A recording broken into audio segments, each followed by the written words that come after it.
আল্লাহর পয়গম্বর সমস্ত উম্মতদেরকে ডাক দিয়ে বলে, হো ইমানদার আল্লাহর গোলাম, ও আমার উম্মতেরা, তোমরা তোমাদের সন্তানের বয়স যখন 7 বছর হয় তখন তোমার সন্তানকে নামাজে তাগিদ করো, নামাজের মধ্যে পাঠায়া দাও। আল্লাহর পয়গম্বর জানায়া দেয়, তোমার সন্তানের বিছানা বিক্রয় করিয়া দাও, 7 বছর হবে এখন নামাজের মধ্যে পাঠায়া দাও। কারণ আপনার আমার সন্তান যদি দুনিয়ার মধ্যে গুনাহ করে যদি কবরের মধ্যে যায়, ওই কবরের আযাব আপনার আমার সন্তান কেন আপনি আমিও কবরের আযাব সহ্য করতে পারবো না।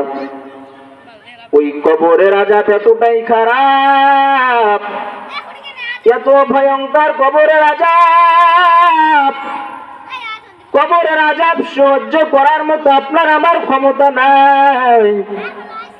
এই জন্য যদি আপনি আমি কবরের আযাব থেকে বাঁচতে চাই, তাহলে আপনাকে আমাকে দুনিয়ার মধ্যে নেকের কাজ করতে হবে। আল্লাহর পয়গম্বর জানায়া দেয়, তোমাকে বেশি বেশি নেকের কাজ করতে হবে। তোমার সন্তানের বয়স যখন 5-7 বছর হয়ে যায়, তোমার সন্তানকে নামাজের মধ্যে পাঠাইয়া দাও। যখন তোমার সন্তানের বয়স